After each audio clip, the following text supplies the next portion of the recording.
মোহাম্মদপুর উপজেলাধীন বিনোদপুর চৌরাস্তায় অস্বাস্থ্যকর পরিবেশ তৈরি হচ্ছে খাদ্যদ্রব্য। সামিয়া সুলতানার প্রতিবেদনে থাকছে বিস্তারিত।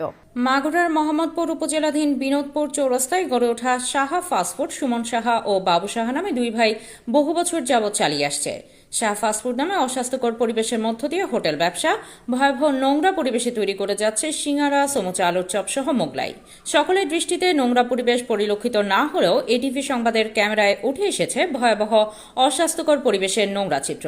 গত 3 মাস আগেও হোটেলের নোংরা পরিবেশ নিয়ে কথা হয় সুমন সাহা ও বাবু সাহার সঙ্গে, অথচ তাদের কানে যায়নি পানি, হয়নি কোনো সংশোধন। দুই ভাইয়ের পরনের পোশাক এতটাই নোংরা যে নোংরা পোশাকে বারবার হাত লাগাচ্ছে এবং সেই হাত দিয়ে আবার খাদ্য তৈরি করে তা পরিবেশন করছে। গোটা বিষয়টি প্রশ্নবিদ্ধ। আমরা চাইব মোহাম্মদপুর উপজেলা প্রশাসন বিষয়টি তদন্ত সাপেক্ষে প্রয়োজনীয় ব্যবস্থা গ্রহণ করবেন, তা না হলে ক্রেতা সাধারণ অস্বাস্থ্যকর পরিবেশে তৈরি খাদ্যদ্রব্যের আসল তথ্য জানা থেকে বঞ্চিত হবে।